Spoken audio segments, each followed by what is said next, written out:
ko ang binibining marikit na dalangin ko. Chapter 1. Walang hiya ka talaga. Wala ka nang ibinibigay na panglamon para sa amin ng mga anak mo, pero wisyo ka pa. Naitakip na niya ang unan sa tenga dahil sa naririnig niyang talak na naman ng kapitbahay nilang si Aling Carmen. Nanananermo na naman sa lasenggo nitong asawa. Hindi na rin bago sa kanya ang eksenang iyon ni Aling Carmen sa asawa nitong si Mang Dario. Sa katunayan nga ay ito na ang nagsilbing alarm clock niya tuwing umaga. Labandera lang si Aling Carmen. Si Mang Dario naman ay walang matinong trabaho. Idagdag pa ang 4 nilang mga anak. Kaya naman hindi rin niya masisisi si Aling Carmen kung parati na lang itong inaaway ang walang silbi nitong asawa. Nawala ang antok niya kaya nagdesisyon na siyang tumayo. Pagkaligpit niya ng higaan ay nagtungo lang siya sa banyo para maghilamos at magsipilyo. Pagkatapos ay bumaba na sa kusina. "Oh, Samantha anak, ang aga mo naman yatang bumangon." Nagtatakang tanong ng nanay niya sa kanya habang nagluluto ng aalmusalin nila. "Paano naman kasi? Nag-aaway naman yung kapitbahay natin." Reklamo niya sa nanay niya na naghahain na ng almusal. "Hindi ka pa ba nasanay dyan kay Carmen? Ewan ko ba kung bakit nagtatyaga siya dyan sa asawa niyang lasenggo." Ismid nitong wika at muling bumalik sa piniprito nitong itlog. Hindi na lang niya pinansin ang sinabi ng ina at tinulungan na lamang niya ito sa paghahain. 7 taon na rin ang nakakalipas, magmula nang magising siya sa isang ospital at wala nang maalala. Hindi niya kilala ang sarili at ganun din ang lahat ng taong nakapaligid sa kanya. Hindi rin naman itinago ng nanay at tatay niya ang totoong nangyari noong araw na matagpuan siya ng mga ito sa dalampasigan. At dahil nga wala siyang maalala, ay binigyan siya ng bagong pangalan.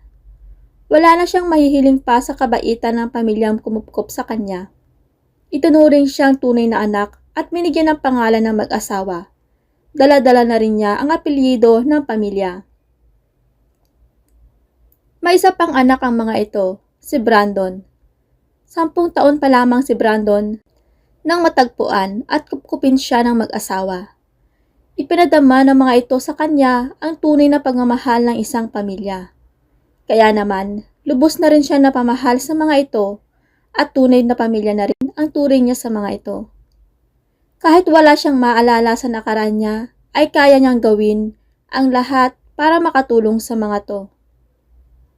Pagmula nang lumipat sila dito sa Santa Cruz, Manila, ay nakasanayan na rin niya ang klase ng pamumuhay dito. Ibang-iba ang pamamaraan ng pamumuhay sa maingay na syudad ng Maynila kumpara sa buhay na mayroon sila noon sa probinsya.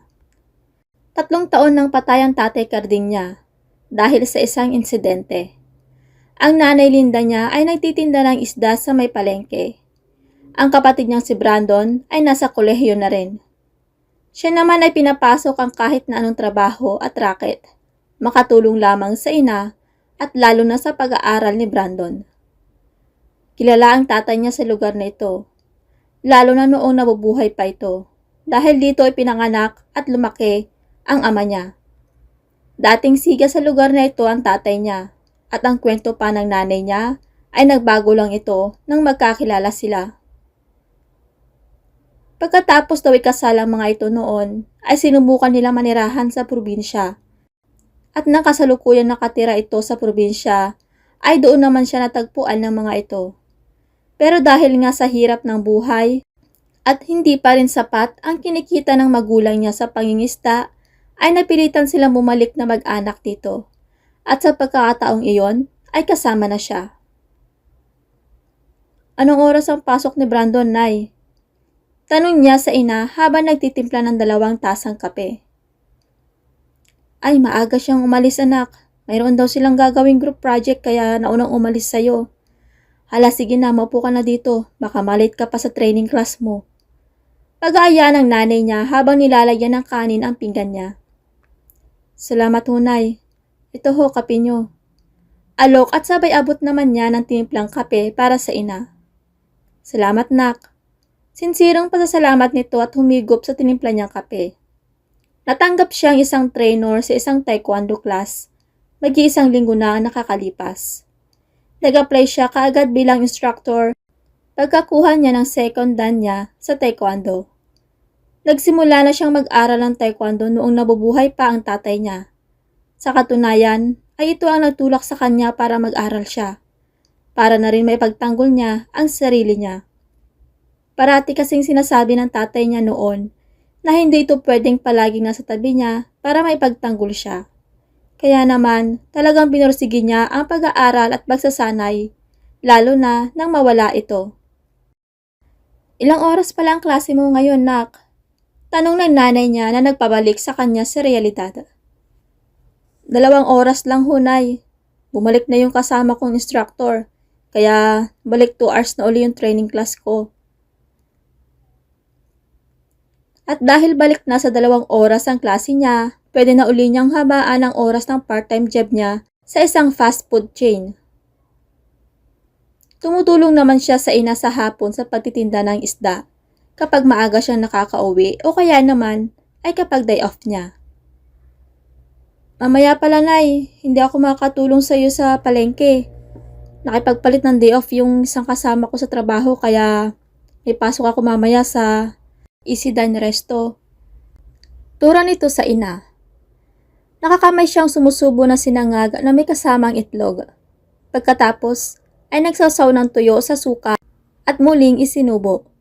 Nakataas pa ang isang paa niya habang sige pa rin sa pagnguya. Ano ka ba, anak? Wag mo na nga ako alalahanin.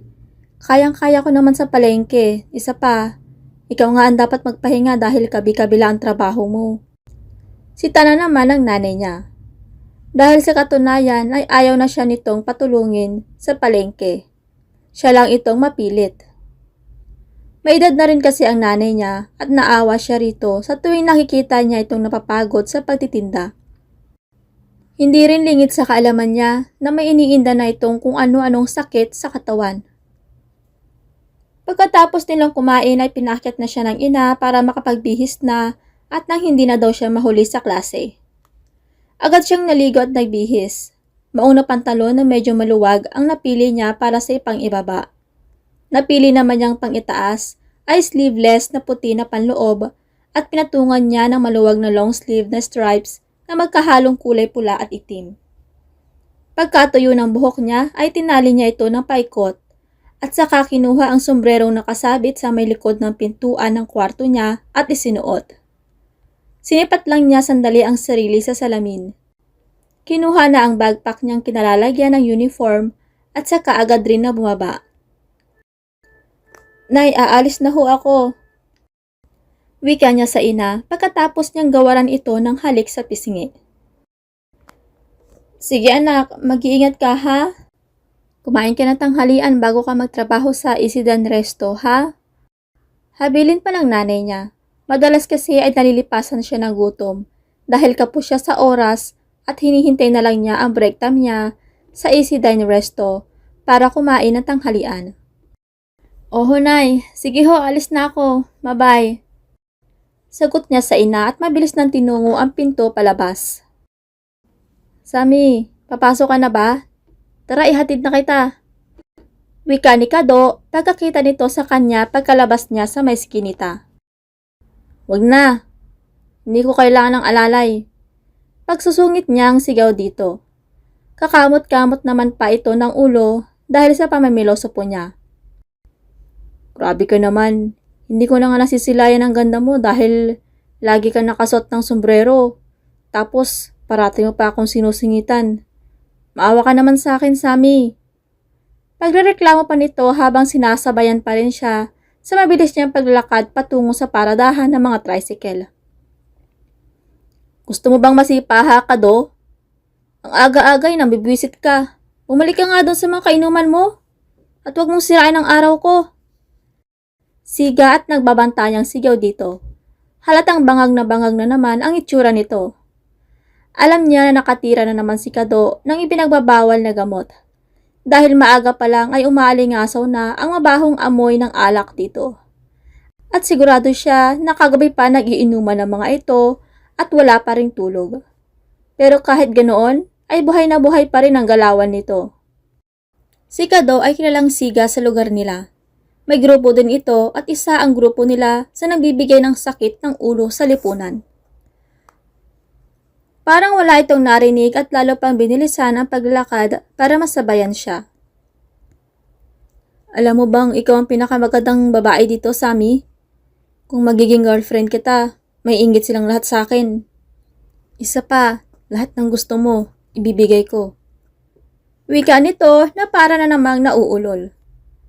Hahawakan pa sana siya nito sa balikat. Pero bago pa dumapo ang kamay nito, ay agad na niya itong pinilipit na nagpahiyaw dito. Ang kulit mong putik ka, ano ba gusto mo ha? Siga at maangas na wika niya. Hindi ka kikitaan ng takot ang mga mata niya. Aray, Sammy, bitawan mo ng daliri ko. Tatapikin lang naman kita eh. Wala akong intensyong masama. Hirap na wika nito dahil sa pamimilipit. Agad naman niya binitawan ang daliri nito. Hinihipan pa at marahan pang hinihilot ni Kado ang daliri nitong pinilipit niya. Kita sa mata nito ang nagbabadyang galit. Pero hindi siya magpapatalo dito. Umalik ka na ron. Bago pa mag-init ng tuluyan ang ulo ko sa'yo. Maangas pa rin ang wika niya dito. Masama naman tumingin si Kado sa kanya na para bang nagbabanta. Sabay ngisi. May araw ka din sa akin, Sammy. Mapapasa akin ka din. Ngisi ni Kado bago ito tumalikod at mabilis na naglakad papabalik sa looban. Napabuntong hininga na lang siya at mabilis na nagpatuloy sa paglalakad hanggang sa marting na niya ang labasan ng paradahan ng mga tricycle.